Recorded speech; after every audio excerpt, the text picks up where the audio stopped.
Welcome back to our broadcast. We had a little technical difficulty here before our battery ran down. I forgot to plug in the machine. I'm sorry about that.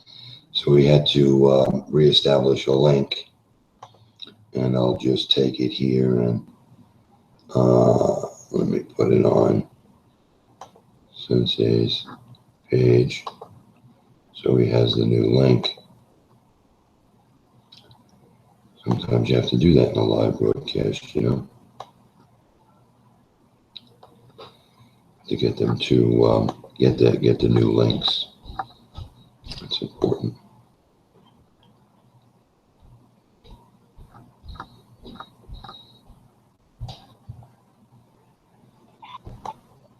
Hello. Did we get Gotcha, through? pal. Finally. It happens, you know, with a live broadcast, it happens. So, let's see what we got here. Good. So how are you today, Sensei? I'm doing good. Having a little celebration at the house for our wedding anniversary.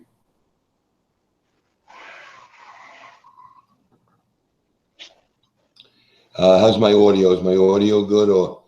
Yes, you're perfect. Yep. Want to make sure I'm good. Make sure you can hear me. Make sure I can hear you a little bit. Good, like that.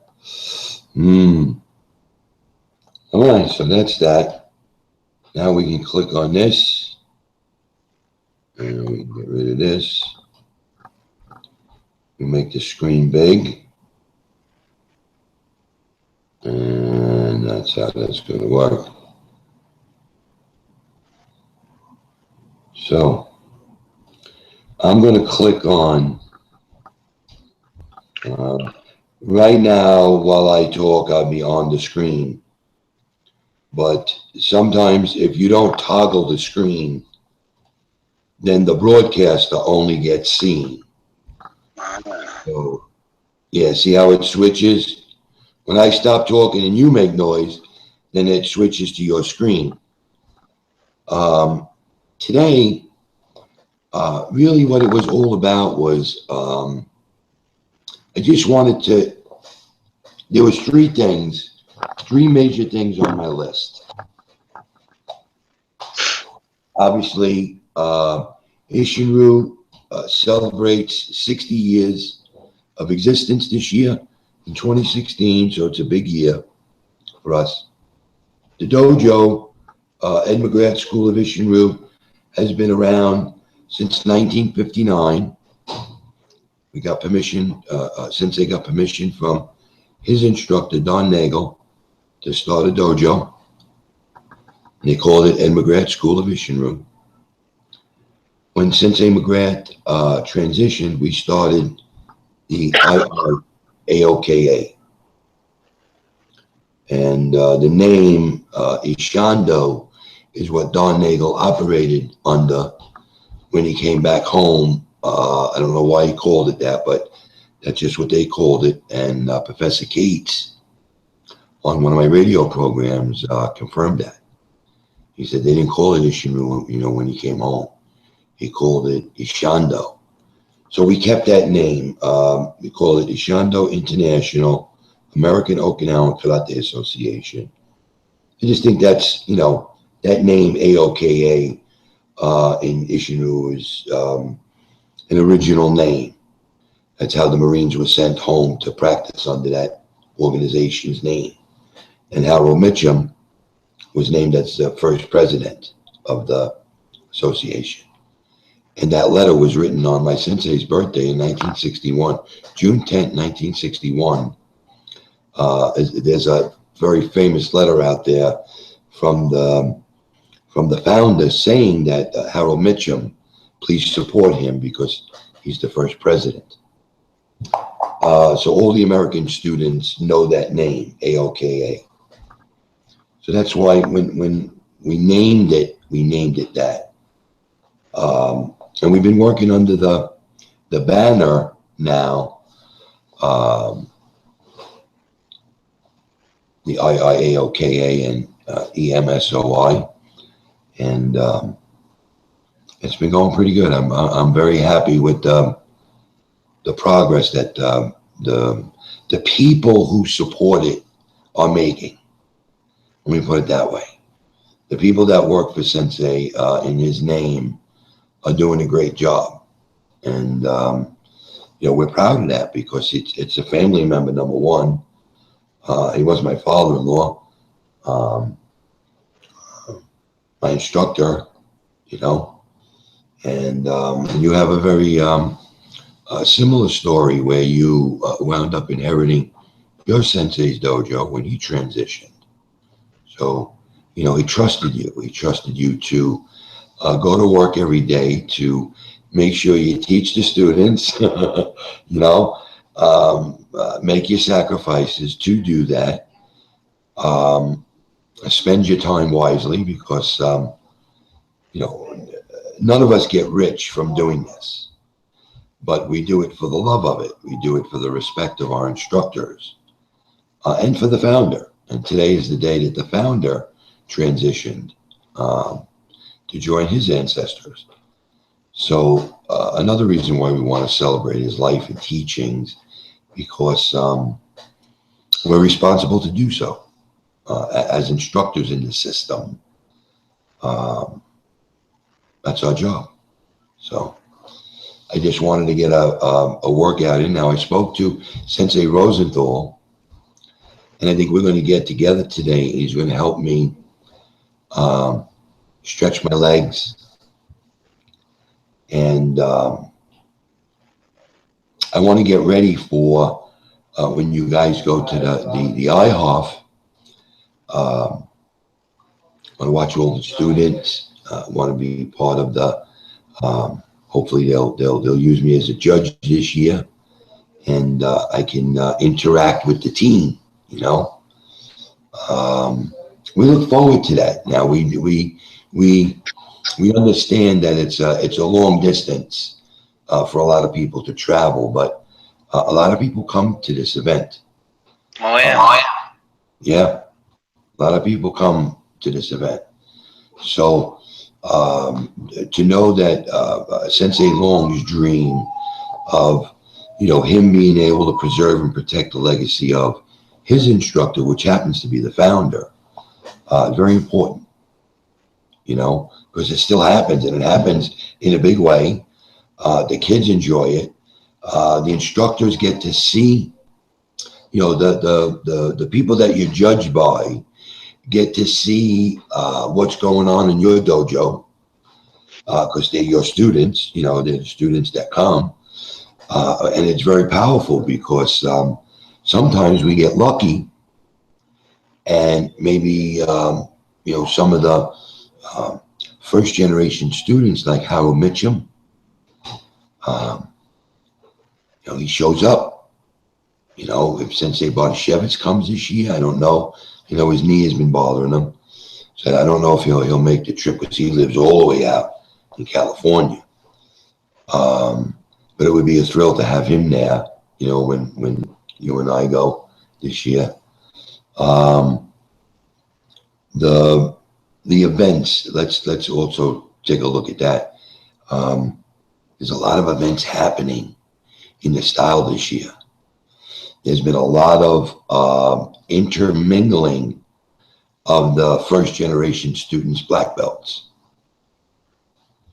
I find that amazing because that's something that you know, is evolving every day. And then it was mentioned on our program yesterday that, you know, another big thing that let's say I'm from the East Coast, and I travel out to California or somewhere outside of my neighborhood, and I walk into an Isshinryu dojo that's open and they're practicing. I introduce myself and say, could I work out? I would be welcomed. I would be welcome no matter where you go. And that sense of unification, you know, is a great effort that has happened over my lifetime in this style. So we're very, very happy about that unification. And then, of course, if we were to go outside of our country, we have an ambassador on Okinawa, Sensei Andy Sloan. So if you're making a trip to Okinawa, you can just contact him, and he'll make sure that the introductions are made and people know that you're coming and you want to practice. You want to go to Okinawa and practice. And as I said before, we have some great representatives there. Obviously, the founder's son, Oichi Sensei, he's another one. Andy Sloan is there if you want to, practice. So that's great opportunity happening in our lifetime within our style. And I also think that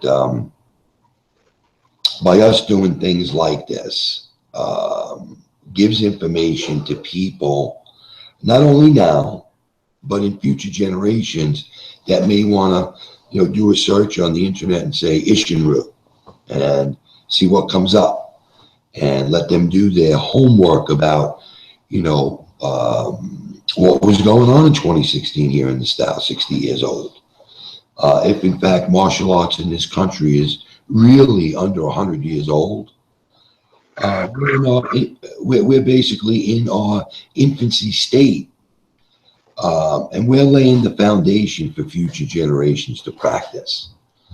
So documenting the Kabuto katas, the empty hand katas, some of your means and methods in your school, what you practice, how you go about practicing it,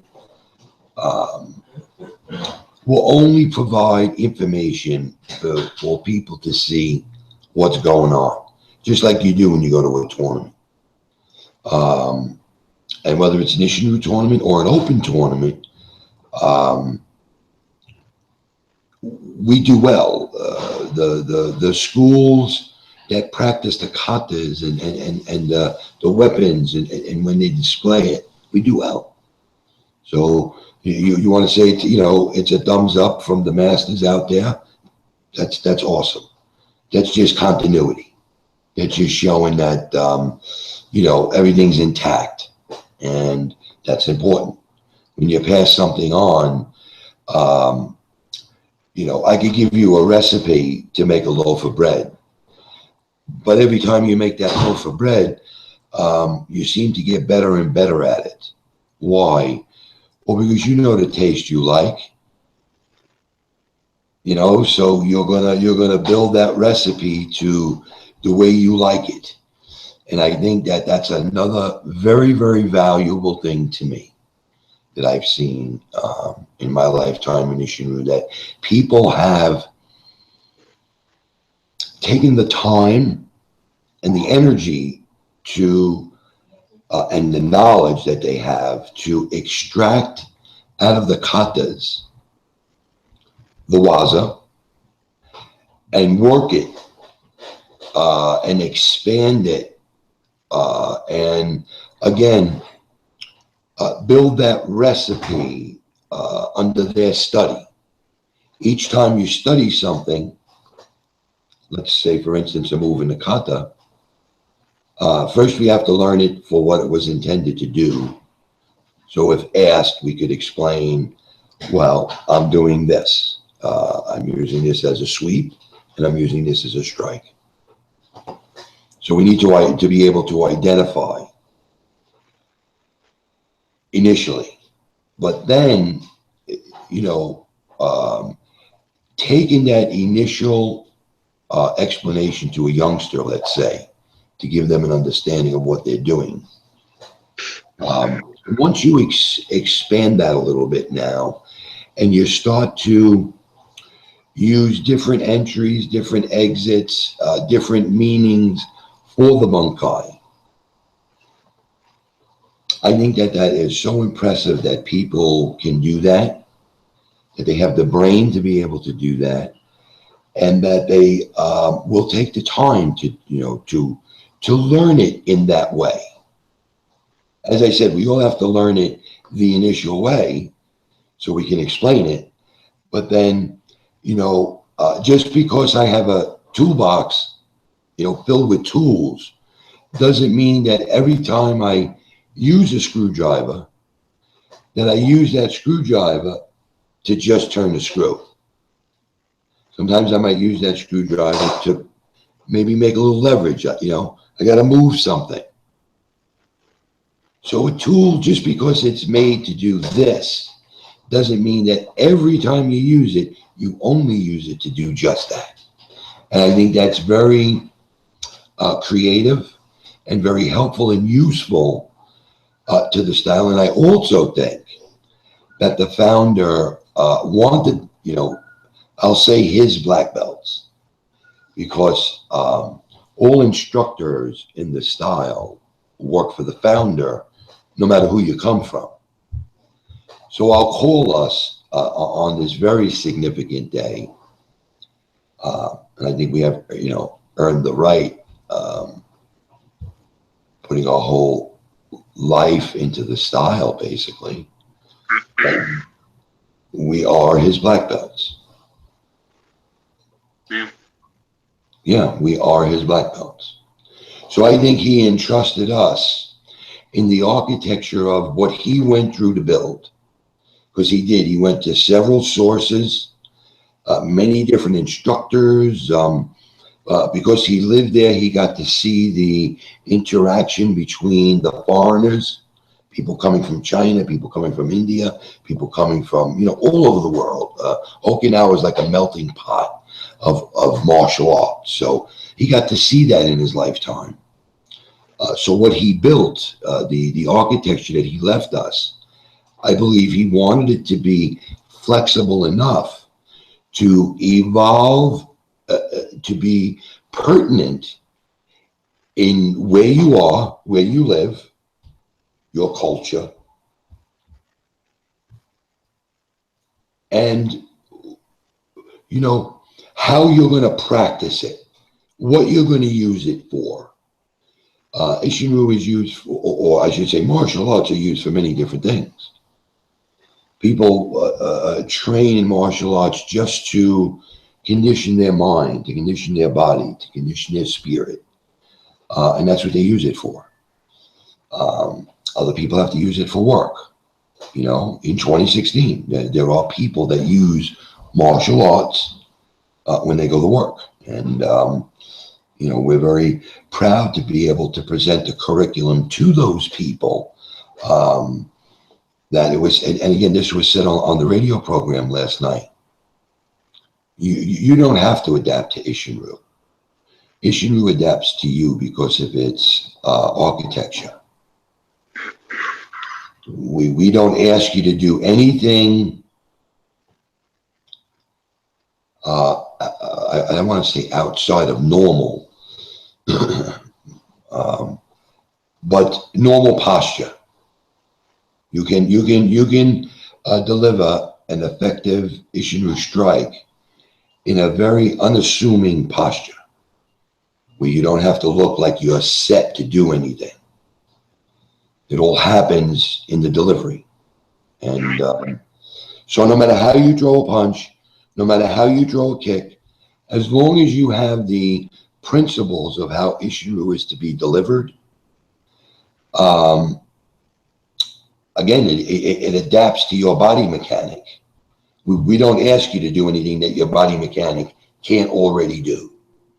You just have to apply these principles to it and watch what happens. You know, watch how the opponents just drop when you hit them. And in a lot of cases, you've just touched them. You know, you haven't really meant to hurt them really, but because of your the way you apply your inner energy, as that energy gets deployed to the person, you know, the effect of that is very very effective. So you know, we wanted to get together to you know, celebrate the day, the effort that we give as black belts. And then, you know, what's real important is what we give the students, because the students are the future of the style. Let's face it. We're serving right now as black belts to cross our fingers and hope that the cues will stay and become black belts so that we can groom those black belts, those young black belts. And I don't mean in age. You can be a young black belt and be 70 years old. You just got your shodan. You happen to get your shodan at 70. So you're a young black belt. We want to groom them into the best instructors, because the best instructors are students. That's just how that works, you know. Why do you go to, university, or why do you go to college? You go to college because those instructors are going to teach you what you need to know to get your degree. Yeah. And they, some teachers are good communicators. Some teachers, you walk in their lesson and it's, what's going on here? Well, we want you to be groomed to be an instructor that can communicate, first and foremost. You have to know how to communicate. You gotta know how to get down to their level, especially if you're teaching kids. Get down to their level and talk to them where they get it, and then if they become black belts, wow, that's what we work for. And, this doesn't happen overnight. This takes years and years and years to get what you need to get into them to become black belts. And then, you cross your fingers that they'll stay and become instructors. It's not guaranteed. It's not guaranteed because, especially when they have to go to school, if they go to university or if they go to college, they have to take care of their academics. And that sometimes sidelines martial arts because of their workload in school, So we run that risk. That's something that's life. That's the way life does it. That was another reason why Sensei McGrath wasn't big on teaching kids. First of all, when he was early teaching, there weren't a lot of children in martial arts. Man. There were, but not a lot of them. Not like it is today.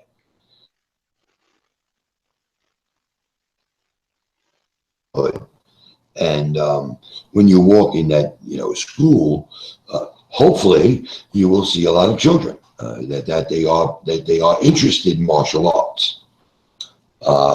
We hope that they pick Ishinryu. That's our goal. Our goal is to hopefully get the kids to ask mom and dad, can you like this one kid that she said to her father practiced Goju-ryu years ago, but doesn't do it anymore. And she asked, if I can't find a Goju-ryu school, I wanna practice Ishinryu. So when I heard that, I was like, really? She asked a little. Now she's going to be 11 years old this week, coming in June. And somehow or another, this little kid knew that name. Wow. So we're getting there. Ishinryu, if a little kid like that knows how to say that word and how to do searches on the internet, that's pretty cool. So, yeah. Well, listen, I didn't want to, take up too much of your time today, Rich. I just wanted to get you on here and, talk to you a little bit about, some of the things. Oh, don't forget, let's put this out there. We mentioned the IHOF that's happening in July. Right. But, we're going to have Sensei Advincula in North Carolina come November. Yeah, absolutely. Looking forward to that.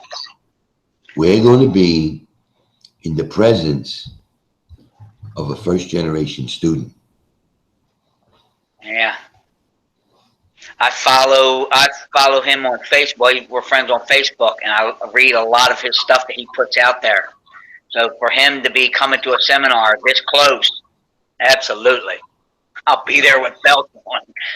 You know, and then he don't only have Ishiru under his belt.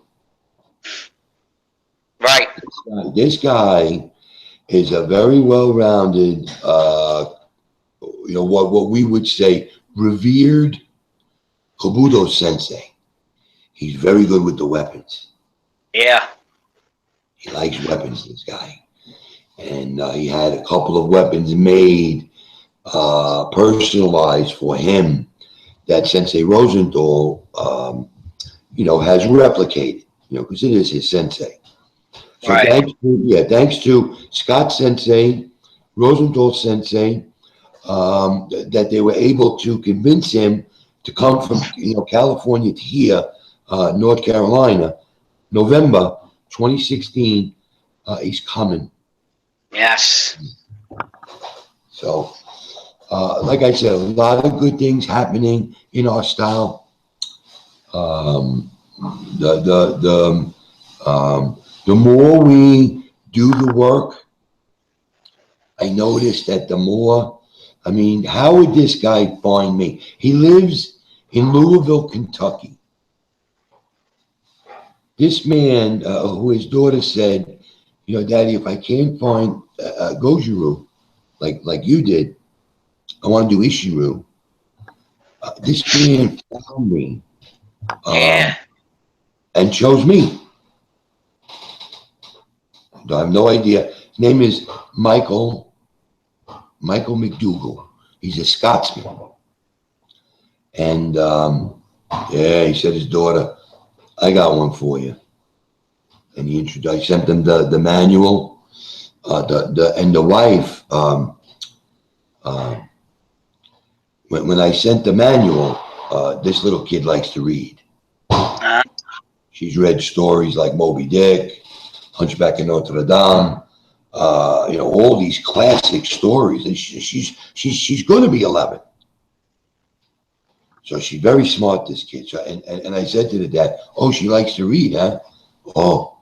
So when I sent the student manual, the mom and her printed it out, and they got a binder. They built it all up nice. And I got an email back saying that the mom was very impressed with the manual. Nice, Sensei. Hey, look, I don't need 1 million students, but what I do need is quality students like yourself, people that are going to do the work. Yeah, that's what I'm really all about. Are you willing to do the work? Because there's a lot of work to do, and the job don't pay much. Well, I know it. The job don't pay much, but over the years the effort is worth it, because if you could change the life of a youngster, that's what it's all about. So absolutely, I'm gonna hook up with Sensei Rosenthal today. Okay. I think he's coming here. He said he slept in a little late, which means he was enjoying the holiday last night.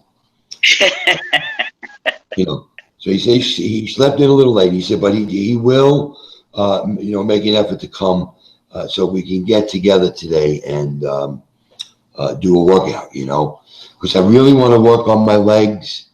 I've been working out, so my legs are really 57 years old, and they need a little bit of grease. They need a fresh oil change. And maybe a couple of adjustments on the alignment, So,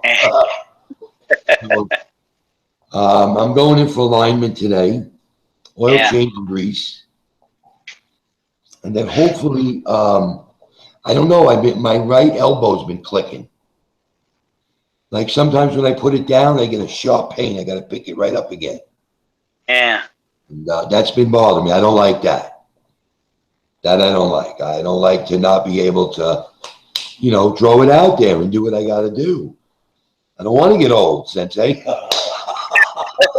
of don't want to know, you know. I don't want those things to bother me.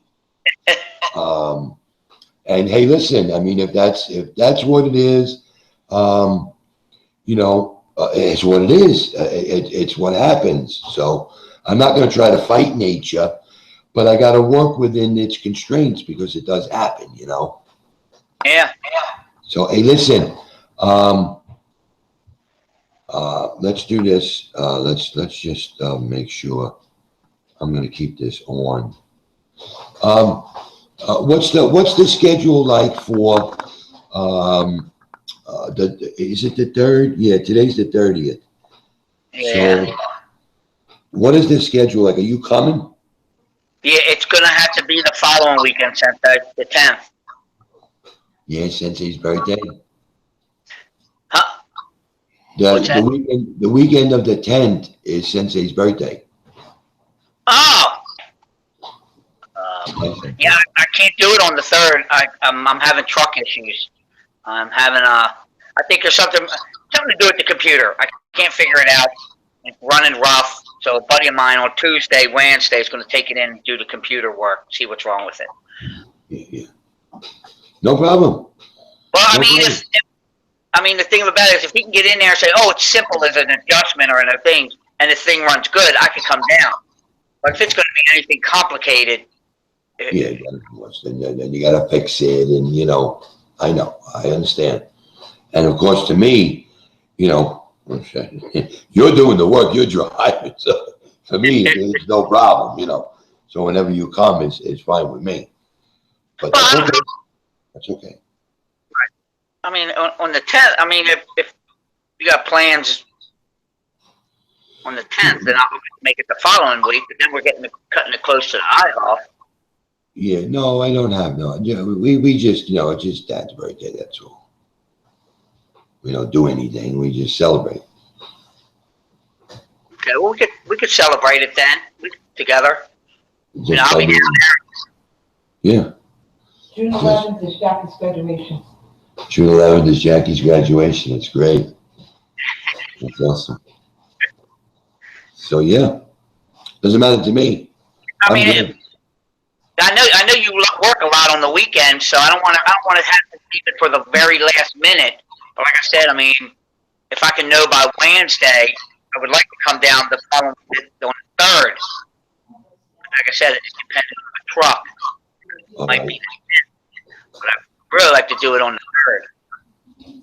Okay. Yeah, I think so. No problem. If that can happen, that's great. Yeah, No I just gotta wait for my buddy Dave takes it, puts it in the computer. I'll know Tuesday or Wednesday he's gonna call me and bring it over. So I'll know Tuesday or Wednesday exactly what's wrong with it. Right. That'll tell the story. That's right. And then we'll take it from there. Okay. Yeah, because I know you work a lot on the weekends, and I don't want you to have to say, all right, I'm taking off this weekend. Oh, no, he's not coming. And have to take off a following weekend, you know. Yeah, unfortunately, I don't have anything on the calendar. Oh, okay. Oh, okay. So, working on it. Yeah. Hopefully it's something simple, an adjustment, or maybe just replace a sensor here or there. I hope it's that simple. Me too. Yeah. Me too. All right. Well, you enjoy your day with your family. Yep. Tell everyone to send me out soon. Yep. And I think Grandma will be here when you come. Yep. Yeah, I can't wait to see the baby. I see all the pictures. What a kid, man! I'm telling you. All right, pal. Thanks for joining us. We'll see you, and I'll talk to you again. Okay. I'll speak to you. Yeah, I'll call you Tuesday, Wednesday as soon as I find out about the truck. We set up a date. You got it. All right, Sensei. Have a good one. You too. Bye-bye.